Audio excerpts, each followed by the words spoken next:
Bonjour à toutes et à tous. Voici notre 111e briefing. Voilà, donc on continue avec régularité à vous amener toutes les informations possibles, toutes celles en tout cas qu'on trouve et avec toutes les questions qu'on veut bien nous poser. Donc à propos de questions, n'hésitez pas à les poser dès maintenant. Si vous avez déjà des choses en tête, ça nous permettra de travailler un peu plus là-dessus et d'avoir un stock de questions pour la fin du briefing.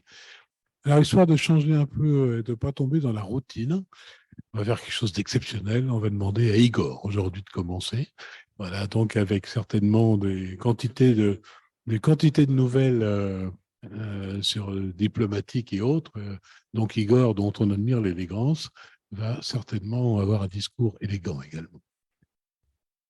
Merci Gilles, bonjour à tous. Des nouvelles du côté de l'assistance militaire que l'Ukraine pourrait recevoir, avec toujours du côté de l'Allemagne des choses qui bougent, puisque je vous avais parlé lundi, donc la démission de la ministre des Affaires étrangères. Eh bien, entre-temps, un nouveau ministre des Affaires étrangères a été des Affaires de la Défense, excusez-moi, a été nommé par le chancelier Scholz en la personne de Monsieur Boris Pistorius.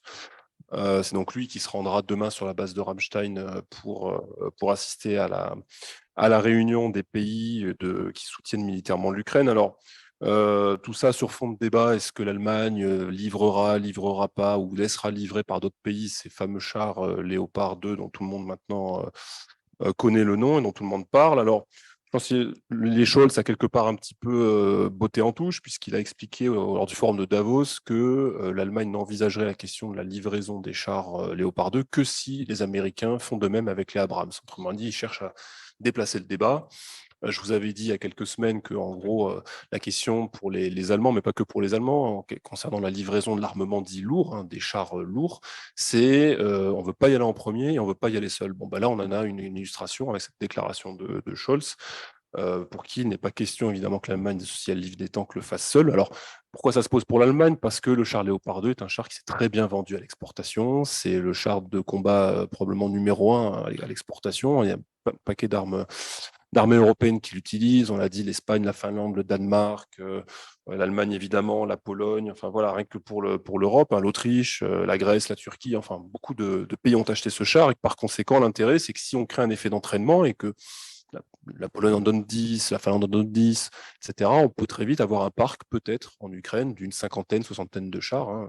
Alors après, il y a la question du délai, de la maintenance, enfin, ce sont d'autres enjeux, mais voilà pourquoi finalement, il y a beaucoup de choses qui tournent autour de l'Allemagne sur cette question des chars lourds. Alors, toujours dans l'aide militaire, les Américains préparent un nouveau paquet d'aide qui est présenté comme étant massif, alors déjà par le montant, puisqu'il sera d'un montant de 2,6 milliards de dollars, avec des véhicules blindés Bradley, on en a parlé ces dernières semaines, donc ils seront inclus dans ce paquet, des véhicules de transport de troupes Stryker, donc ça c'est des choses plus légères, des véhicules qui sont à roues et non pas à chenilles, et des munitions d'artillerie, alors pour l'artillerie en 55 mm évidemment, mais aussi de nouveaux types de munitions pour les systèmes HIMARS qui vont permettre d'avoir une portée plus grande, notamment au-delà de 100 km. Manifestement, d'après le New York Times, l'administration américaine serait moins rétive à l'idée que ces munitions de HIMARS à la portée augmentée soient utilisées contre la Crimée. Visiblement, il y a un changement de logiciel là, qui s'opère, une fois plus d'après le New York Times, hein, de ce jour, au sein de l'administration américaine, qui avant était plutôt à freiner et à retenir les Ukrainiens d'employer ce type en tout cas de munitions ou de taper en Crimée. Là, manifestement, on est en train de basculer sur autre chose. L'Espagne, de son côté, a fait savoir que bien détentrice, bien que disposant de ces chars Léopard 2 à ce jour, il n'était pas question pour elle de participer à une quelconque coalition internationale de la livraison de chars aux Ukrainiens. La Suède, elle, va fournir une cinquantaine de véhicules d'infanterie, un véhicule léger d'infanterie, mais également de l'artillerie de 155 mm. Et du côté de la France, eh bien, selon Politico, Paris examinerait la possibilité de livrer des chars Leclerc. Alors qu'en décembre, c'était un sujet qui était en fait balayé de la table, hein. Il n'était pas question de livrer manifestement des chars. Là, la question se pose. Alors, le changement, s'il est vrai, hein, et que ce n'est pas juste des rumeurs, finalement, est plutôt à observer à l'aune de la relation, me semble-t-il, entre la France et l'Allemagne. Alors, la France a la possibilité de montrer qu'elle est prête à peser un peu plus peut-être dans la balance face à l'Allemagne, de prendre pourquoi pas le dessus, en tout cas à faveur de ce dossier des chars dans la relation franco-allemande, surtout avant le sommet du 22 janvier, les 60 ans du traité de l'Élysée sur l'amitié franco-allemande, où certaines choses pourraient se décider, notamment de ce côté-là, par rapport aux blindés. Alors, à ce titre-là, Davos, le forum de Davos a servi quelque part de rendez-vous informel pour des pays de l'OTAN pour discuter en amont du sommet de Ramstein de demain d'un certain nombre de sujets, peut-être déjà déminer certaines choses et que des débats aient déjà lieu entre les intéressés, puisqu'il était beaucoup question des chars à Davos, on a beaucoup parlé, notamment du côté de la Pologne, puisque M. Duda était présent. Et donc, prochain rendez-vous Rammstein, donc demain, et le sommet franco-allemand du 22. Donc là, il y a une séquence, c'est vrai, qui est assez dense et où il est abondamment question évidemment d'Ukraine et de la nature de l'aide militaire à l'Ukraine. Au point de vue des relations entre les États-Unis et l'Ukraine, on a assisté à des consultations entre responsables américains et ukrainiens, puisque les numéros 2 du département d'État, Mme Sherman, et du Pentagone, M. Cole, se sont rendus à Kiev le 16 janvier, tandis que le chef d'état-major des armées américaines, M. Milley, dont on a déjà parlé ici, s'est rendu en Pologne pour rencontrer son homologue ukrainien. C'est la première fois que les deux hommes se rencontrent. Sachant que Mme Sherman, avant de se rendre, avant de se rendre à Kiev, avait fait une étape en Pologne et en Allemagne, là aussi pour des consultations avec les alliés des États-Unis. Donc on voit qu'il y a voilà, beaucoup de choses qui se passent en ce moment pour, pourquoi pas, recalibrer, reparamétrer, repenser la nature du soutien militaire à l'Ukraine. Pourquoi pas aussi parler d'autres choses. Du côté de l'Union européenne, le Premier ministre tchèque a affirmé que, d'après lui, les besoins financiers de Kiev dépassent les prévisions européennes. D'après lui, le paquet de 18 milliards d'euros dont je vous parlais en début de semaine ne serait pas suffisant. Et à travers cette déclaration, il estime qu'il reflète un état d'esprit qui est très largement partagé, en tout cas par une majorité de pays européens. Voilà, je vais céder la parole à Arnaud et je vous remercie de votre attention. Merci. Alors, j'ai peut-être déjà deux questions qui sont sur plus dans ton domaine, avant qu'on passe la parole à Arnaud. Est-ce que la nomination du nouveau ministre de la Défense allemand a quelque implication? Est-ce qu'il est connu pour être plus franco ou moins que le précédent? Est-ce qu'il y a une réputation particulière? Alors déjà, il faut rappeler que le ministre de la Défense en Allemagne se sont quand même pas mal succédé ces 3-4 dernières années. Je rappelle que Mme von der Leyen elle-même a été quelque part remerciée des fonctions de ministre de la Défense et entre guillemets transférée à l'Union européenne et a été lourdement critiquée en Allemagne parce qu'on a présenté son inefficacité dans la réforme, dans la gestion finalement de ce portefeuille. Puis il y a eu Madame Lambrecht, dont on a parlé récemment, qui était attaquée. Alors elle a été attaquée, finalement, c'est un peu l'aboutissement de manifestement de polémiques en Allemagne sur la gestion budgétaire. C'est que l'armée allemande a reçu déjà et va recevoir des enveloppes extrêmement généreuses à faveur quelque part de cette guerre, une des conséquences de cette guerre. Et manifestement, là, elle était déjà très critiquée pour des arbitrages budgétaires. Bon, il y a ensuite eu le faux pas au sujet de la livraison des chars dont je vous ai parlé il y a quelques jours. Bon, finalement, elle a dû remettre sa démission. Le nouveau, il est connu pour être très au point, très professionnel. Je crois savoir qu'il a comme une réputation d'être un dur à l'égard de la Russie. Euh, son épreuve du feu, en quelque sorte, ça va être cette question de livrer ou pas, et ça va se régler assez vite, puisque une fois de plus, à cette réunion demain sur une base aérienne américaine en Allemagne, Lloyd Austin, qui est donc le ministre de la Défense américain, a priori prévu de lui faire comprendre qu'il fallait lâcher du lait sur cette question. Et les Polonais, de leur côté, ont déjà fait une sortie en expliquant que quelle que soit la décision prise par l'Allemagne, les chars iront bien en Ukraine. Donc c'est une façon de mettre aussi la pression aux Allemands et que finalement leur prise de ces décisions ne soit que actée quelque part déjà, une sorte de réalité déjà entérinée. En tout cas, c'est l'effet d'optique qu'on essaye de vendre. Et là, tu allais au-devant d'une question posée par un auditeur qui nous disait justement le président polonais vient de dire qu'il n'attendra peut-être pas le feu vert de l'Allemagne. Et on nous pose la question, est-ce qu'il y aura un impact au sein de l'Union européenne de ce genre de Bon, décision? l'impact, j'en sais rien, mais en tout cas, ce serait une entorse quand même énorme si jamais les Polonais décident de livrer sans l'aval officiel, disons, des Allemands. Ce serait quand même une entorse à des pratiques qui se font depuis pas toujours dans le transfert de matériel d'armement, avec déjà qui est l'utilisateur final, et avec évidemment sur les réexportations des conditions qui sont quand même connues, hein. On ne puisse pas exporter n'importe quoi à n'importe qui. Souvenez-vous, au début de ce conflit, disons au printemps, allez, quand on en était encore entre guillemets que à livrer des javelins, des Stinger, etc., et des Milan, les Israéliens avaient fait comprendre aux pays baltes qu'il était hors de question de livrer le matériel de manufacture israélienne et de le réexporter donc vers l'Ukraine. Bon, j'avais parlé de la Suisse dans un autre registre. Bon, il y a encore l'exemple d'Israël. Donc, c'est quand même des pratiques et ce serait une entorse qui créerait, à mon avis, un précédent. Et donc, au-delà de l'Union européenne, ça créerait un précédent pour le marché de l'exportation et des réexportations d'armement, à mon avis. Et donc, à nos auditeurs nous demandent et comment va réagir la Russie? Elle ne veut pas rester sans réaction. Bah, c'est un peu ce qu'on voyait, on monte en puissance hein, depuis le printemps sur la qualité des livraisons d'armement. Il y a eu des avertissements, avertissements concrets de la part de M. Poutine dans son discours du 24 février hein, déjà, qui a été redit encore plus tard, je ne sais plus dans quelle enceinte, mais pour l'instant, bon, entre guillemets, on ne voit pas de réaction trop démonstrative. Là, si on passe sur les livraisons de chars lourds, écoutez, on verra, hein, mais en tout cas, moi, ce que je constate, c'est que la prise de risque à l'égard de la livraison de matériel plus lourd, plus qualitatif, à défaut d'être quantitatif, disons, est acceptée manifestement par les pays occidentaux. C'est-à-dire qu'auparavant, on disait on ne peut pas aller trop loin, pas frapper trop loin non plus.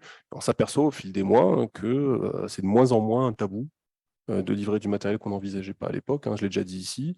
J'ai parlé tout à l'heure de l'administration américaine qui manifestement maintenant considère qu'il n'est plus trop risqué d'envisager que les Ukrainiens frappent la Crimée. Ça aussi, il y a encore pas très longtemps, c'était quelque chose qui était pas souhaitable. Là maintenant, le New York Times explique que finalement c'est considéré comme étant une prise de risque acceptable. Voilà.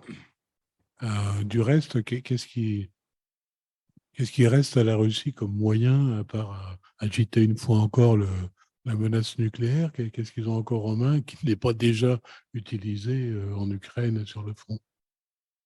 Je n'irai pas trop dans le détail du matériel pour des raisons évidentes, mais après tout, on peut aussi imaginer des représailles sur d'autres théâtres ou d'autres fronts. On n'est pas forcément obligé de se limiter à l'Ukraine. Il y a des intérêts occidentaux un peu partout autour de la planète, en Afrique, au Moyen-Orient, enfin il y a d'autres choses. Donc on peut imaginer il y a le cyberespace aussi dont on parle pas beaucoup, mais pourtant il se passe des choses. Là aussi, on ne peut pas trop en dire. Mais on peut imaginer, comme tu dis, des représailles ou en tout cas des réponses qui, à mon avis, ne peuvent pas forcément se cantonner qu'à l'Ukraine, mais on peut imaginer d'autres choses. D'accord. Pour en rester dans le domaine des ministres, la mort du ministre de l'Intérieur ukrainien dans le crash de cet hélicoptère peut avoir des conséquences en interne sur les équilibres politiques ou d'autres raisons.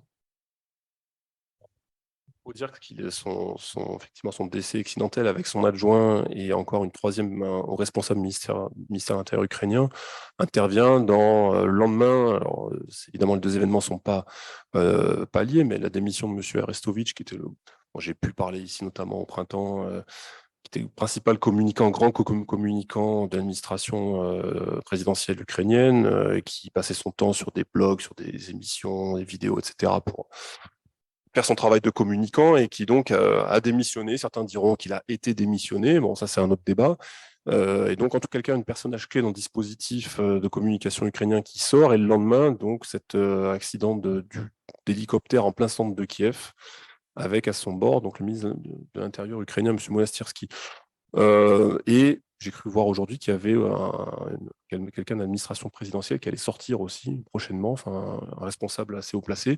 Bon, en tout cas, ça va provoquer des changements dans le dispositif ukrainien, de l'administration ukrainienne, très probablement. Est-ce que ça reflète, au-delà de l'aspect de l'accident, hein, évidemment, mais est-ce que ça reflète, est-ce que ces changements vont refléter des luttes entre différents cercles, etc. Probablement. Maintenant, je ne peux pas vraiment vous dire ce qui va en être. Une seconde. Je trouve que c'est une petite musique de fond assez inquiétante, le fait que Jaco Pastorius se rende sur la base de Rammstein. C'était une intervention nécessaire, en effet. Merci infiniment, Igor, pour tous ces éclairages et les réponses à toutes ces questions impromptues. Arnaud, qu'est-ce que tu peux nous dire sur le front de la politique intérieure, de l'économie, et notamment il y a beaucoup d'interrogations sur certaines décisions récentes du gouvernement russe concernant les conseils d'administration.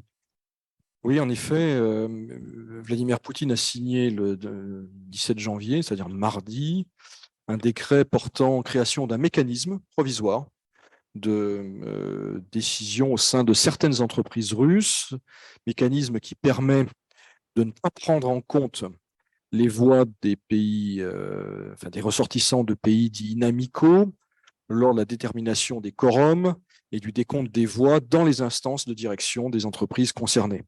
Alors, il est précisé dans le décret que c'est un dispositif provisoire en vigueur jusqu'au 31 décembre 2023. Et le décret précise par ailleurs les critères.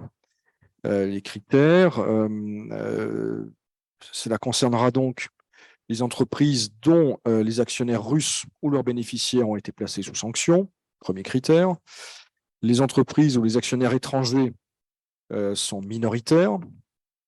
Et enfin, les entreprises qui ont réalisé en 2022 un chiffre d'affaires supérieur à 100 milliards de roubles, ce qui est assez considérable. Et d'après certaines sources, cela pourrait concerner une quinzaine de sociétés des secteurs de l'énergie, des constructions mécaniques et du commerce. Alors, il y a beaucoup de questions, effectivement, ça a fait un peu de bruit. On ne sait pas très bien d'où vient cette décision. Certains disent le RSPP, c'est-à-dire le MEDEF russe. On ne voit pas très bien l'intention. En tout cas, on n'a pas connaissance, enfin moi je n'ai pas connaissance, d'entreprises, de grandes entreprises russes dont le fonctionnement serait entravé par des actionnaires étrangers. Alors peut-être que quelque chose m'échappe, c'est même tout à fait possible, mais en tout cas cette information n'est pas publique et n'est pas largement publique, n'est pas largement connue si elle existe. Je soupçonne plutôt une gesticulation ou une décision symbolique, donner quelques gages, plus que, encore une fois, une volonté je dirais, très concrète de régler tel ou tel dossier. En tout cas, c'est quelque chose à suivre et c'est un instrument nouveau qui se veut finalement une mesure de rétorsion, mais encore une fois, on ne voit pas très bien contre qui concrètement cela pourrait s'appliquer. Deux autres informations économiques qui sont en réalité des statistiques, des chiffres. Le service fédéral des douanes qui a publié les chiffres du commerce extérieur et les principaux partenaires économiques de la Russie pour 2022. Par ordre décroissant, le top 5 est composé de la Chine, de la Turquie, des Pays-Bas, de l'Allemagne et de la Biélorussie, avec des dynamiques assez différentes, puisque les échanges bilatéraux avec la Chine ont augmenté de 28% et battent leur record, presque 190 milliards de dollars. En revanche, les flux russo-allemands ont quant à eux baissé de 23%. Si les choses se poursuivent, le Kazakhstan pourrait faire son entrée parmi les 5 principaux partenaires commerciaux de la Russie l'année prochaine, enfin cette année, et les Pays-Bas, par lesquels transitent les exportations d'hydrocarbures russes vers l'Europe, devraient logiquement en sortir, puisque, vous le savez, l'Union européenne a adopté un embargo sur le brut russe, embargo en vigueur depuis le 5 décembre. Autre chiffre, la balance commerciale de la Russie, qui a enregistré un excédent record de 227 milliards de dollars en 2022, avec des exportations qui ont augmenté en valeur de 14%, des importations qui ont baissé de 9%, avec cependant une inflexion visible en décembre, avec un surplus qui s'est réduit à 1,7 milliard de dollars, alors qu'il était de 10 milliards en novembre. Il s'agit de la conséquence de la baisse des revenus pétroliers et de la reprise des importations, qui est un autre facteur important.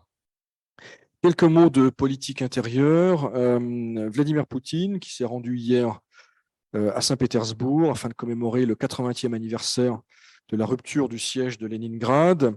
Et à cette occasion, il a fait plusieurs déclarations.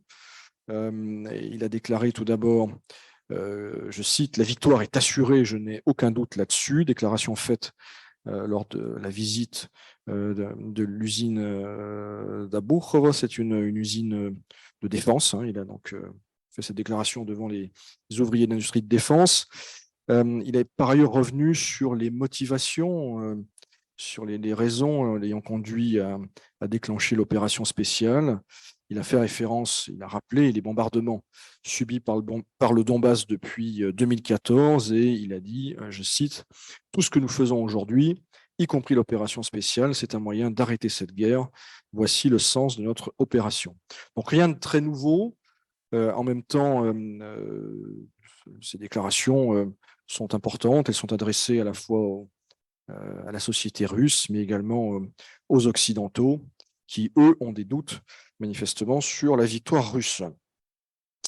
La vice-présidente de la Douma d'État, Madame Kuznetsova, qui a proposé hier d'attribuer aux orphelins les biens immobiliers des Russes ayant quitté la Russie. Alors, ces propos font évidemment écho à ceux que j'avais évoqués lundi, propos du président de la Douma d'État, M. Volodine, qui lui aussi proposait de confisquer les biens de ceux qu'il qualifiait de salopards, c'est-à-dire les Russes ayant quitté leur pays et critiquant les autorités depuis l'étranger. Enfin, toujours la Douma d'État, qui est un lieu où ces derniers jours, on parle beaucoup, on fait des propositions, à défaut de décider et de prendre des décisions importantes. Eh bien, un projet de loi soumis par le groupe Jean Nouveau, qui visait à octroyer des exemptions ou des délais pour le service militaire dans le cas de la mobilisation, exemption pour les entrepreneurs, eh bien, ce projet de loi a été très sévèrement critiqué par les autres partis représentés à la Chambre basse du Parlement. Alors, que retenir de tout ça? Je dirais qu'il y a deux sujets qui s'imposent depuis la rentrée, c'est-à-dire depuis une dizaine de jours. D'une part, l'attitude à adopter vis-à-vis des relocalisés, entre guillemets, c'est-à-dire les citoyens russes ayant émigré dans des conditions d'ailleurs très diverses depuis le 24 février. Le deuxième sujet, c'est la place de ceux qui auront combattu en Ukraine dans la future société russe. Alors, il n'y a pas de consensus sur le premier point, je l'avais dit lundi. M. Peskov, M. Zyuganov, M. Turchak également, haut responsable de Russie Unie, qui s'était exprimé très clairement contre la proposition du président de la Douma d'État sur la confiscation des biens. Donc là, on voit que ça divise. En revanche, on voit que tous les partis politiques, en tout cas ceux représentés à la Douma d'État, sont engagés dans une espèce de lutte d'influence qui vise, dont l'objectif est de recruter des militaires ou des mobilisés, s'étant distingués en Ukraine. Il y a un consensus sur la nécessité de faire de la participation à l'opération spéciale une sorte de nouvel ascenseur social en Russie. Et ce que l'on pressent, c'est qu'une nouvelle élite va émerger dans les mois, dans les années qui viennent, qu'elles vont occuper un nouveau segment aux côtés de ceux qu'on qualifie de technocrates, des derniers libéraux systémiques également, sans doute des héritiers des grands oligarques historiques. Et donc, c'est un phénomène qui est naissant, mais qui pourrait prendre de l'ampleur et qui aura forcément une influence sur la nature du pouvoir en Russie et sur sa trajectoire d'ensemble. Merci beaucoup pour ce tour d'horizon très complet.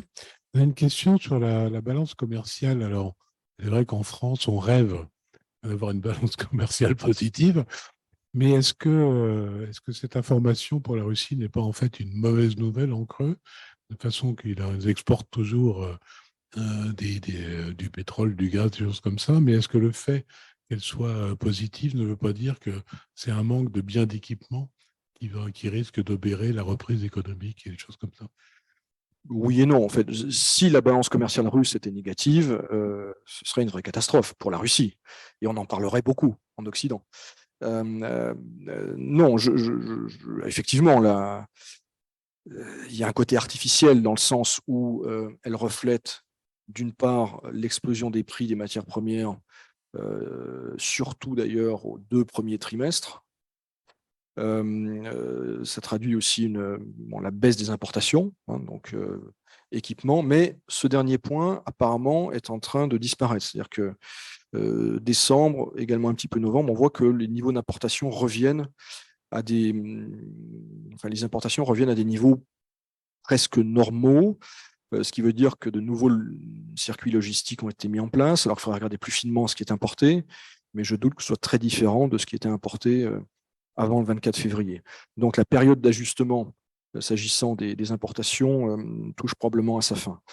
Non, la vraie question, et on en avait parlé lundi, c'est est-ce que le trou d'air que l'on constate depuis quelques semaines dans les exportations, et en particulier la baisse des recettes pétrogazières consécutive à la mise en œuvre de l'embargo européen, est-ce que ça dure quelques jours, quelques semaines ou quelques mois?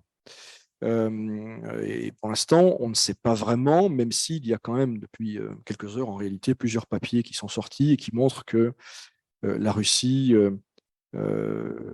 développe des stratégies de contournement avec quelques succès.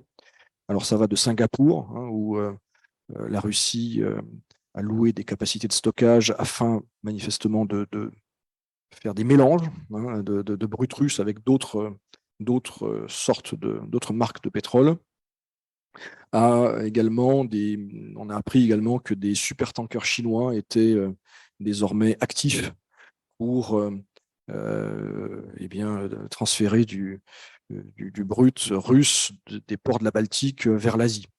Donc, inévitablement, les semaines qui viennent vont être compliquées parce que la mise en place de ces stratégies n'est pas terminée, qu'il y a encore du flottement, que certains clients, par ailleurs, profitent, très logiquement, pour obtenir des rabais supplémentaires. Personnellement, je ne pense pas que ça va durer très longtemps. Mais je pense que la Russie devrait atteindre la cible budgétaire qui est de 8 000 milliards de roubles de rentrée pétrogazière. Il y a un autre facteur que j'ai évoqué, celui du rouble, qui peut éventuellement compenser un certain affaissement des recettes en dollars. Donc c'est à suivre, ce n'est pas gagné pour la Russie, mais je ne pense pas que ce soit non plus extrêmement inquiétant à ce stade. Tu veux rajouter quelque chose? Oui, il y a un autre facteur à ajouter à ceux évoqués par Arnaud, c'est la reprise économique en Chine. Si jamais la Chine se remet à tourner à un régime, enfin à plein régime, un régime normal, ça va demander du gaz, du pétrole, ça va encore plus importer de matières premières de Russie. Enfin voilà, ça sera aussi un facteur à surveiller de près. Merci de ces précisions. Peut-être une question pour toi, Pavel. Une question technique sur les produits listés par les différents paquets de sanctions de l'Union européenne contre la Russie au titre des interdictions aux limitations d'export. Ces listes sont-elles actualisées? Les produits de ventilation en construction civile, avec ce 15 et 16, sont-ils toujours considérés comme biens de luxe ou électroniques possiblement militaires et donc interdits d'export? Merci. À ma connaissance, mais de toute façon, on va le vérifier avant le prochain briefing. Les paquets de sanctions successifs ne reviennent pas sur les paquets antérieurs et ne font pas de commentaires ou de modifications. Et si un produit a été listé dans telle ou telle catégorie sous sanction, il le reste jusqu'à nouvel ordre. En tout cas, je n'ai pas mémoire qu'on ait observé des changements de catégorie. C'est le cas pour les sanctions américaines qui sont beaucoup plus flexibles, l'OFAC étant une officine disons, plus business-oriented que l'est l'Union européenne de ce point de vue. Mais donc, hélas, si un produit est sous sanction, il le reste jusqu'à la preuve du contraire. Alors, une dernière question, je ne sais pas si quelqu'un veut se risquer à répondre à ça, mais je pense qu'il y a une question de perception dont nous ne sommes peut-être pas conscients, puisque la première part des questions, on perçoit dans vos interventions un pressentiment de fin de capacité de la Russie à mener son conflit en Ukraine. Alors, je ne suis pas sûr que nos interventions conduisent à ces conclusions. Dispose-t-on d'une date d'échéance de fin de conflit avec plan occidental de suivi? La deuxième partie de la question, c'est non, très clairement. Personne ne sait où on va. Ce qui est clair, c'est que personne ne veut discuter de paix aujourd'hui et que tout le monde souhaite que les choses se règlent sur le champ de bataille. Ça, ce sont les seules certitudes dont on dispose. Pour ce qui est du ressenti, des pressentiments, des fins de capacité de la Russie, bon, il faut être clair, on s'est interdit depuis le début, ou pratiquement depuis le début, de parler des dossiers militaires, a fortiori quand ils sont techniques.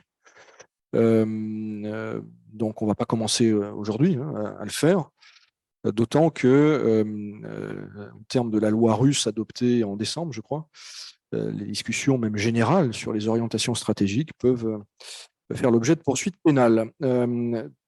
Bon, ceci dit, encore une fois, à titre personnel, je ne sais pas ce qui va se passer. J'observe des discours occidentaux parfois optimistes, volontaristes sur le thème « la Russie ne doit pas gagner ». J'ai entendu le secrétaire général de l'OTAN et d'autres dire il y a une dizaine de jours qu'il ne fallait pas sous-estimer la Russie. J'ai la conviction que la Russie n'en restera pas là. À ce stade, je maintiens que c'est une défaite stratégique pour la Russie. La question, c'est est-ce qu'elle peut faire plus, mieux, entre guillemets, de son point de vue, que ce qu'elle a fait depuis le 24 février. Et encore une fois, je n'ai pas de réponse à cette question.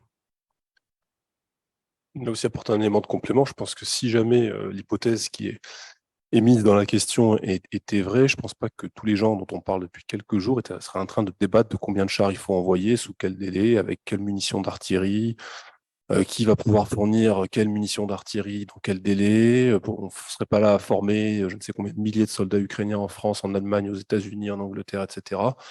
Si jamais il y avait la conviction lourdement ancrée que les Russes ne seraient plus en mesure de mener cette opération spéciale.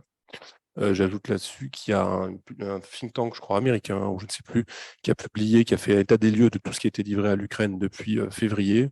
Je vous invite à aller voir, c'est colossal en termes de quantité, de volume. Après, on trouve de tout. Donc à mettre en perspective avec l'hypothèse qui est mise dans la question.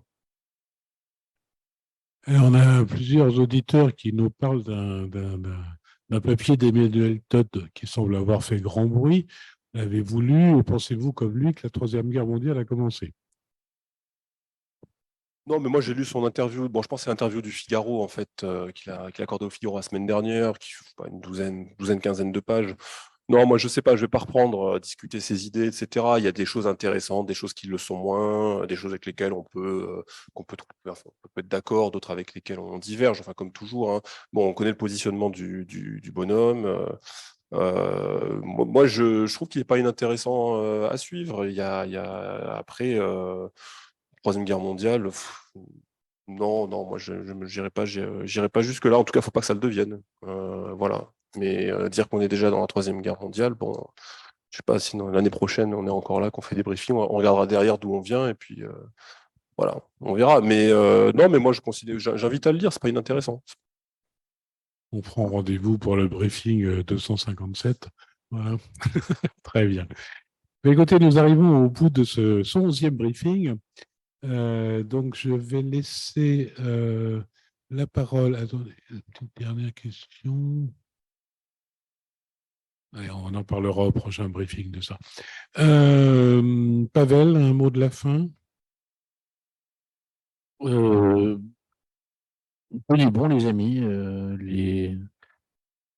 c'est vrai qu'au cœur de l'hiver, on est plus habité par des pensées sombres que par des images de danseuses brésiliennes s'égayant sur Copacabana. Mais écoutez, j'espère qu'on en reviendra là. Ça a été une certaine forme, une image du paradis à l'époque de Stan Getz, c'était pas si longtemps. Peut-être qu'on y reviendra. Et à côté d'Emmanuel Todd, lisez des choses plus heureuses et plus souriantes. Je ne suis pas sûr que ce soit le cas de nos Telegram Canal et de tout ce que nous publions, mais en tout cas, nous tâchons de vous tenir informés quasiment jour par jour de la posture de ces événements si difficiles à décrypter.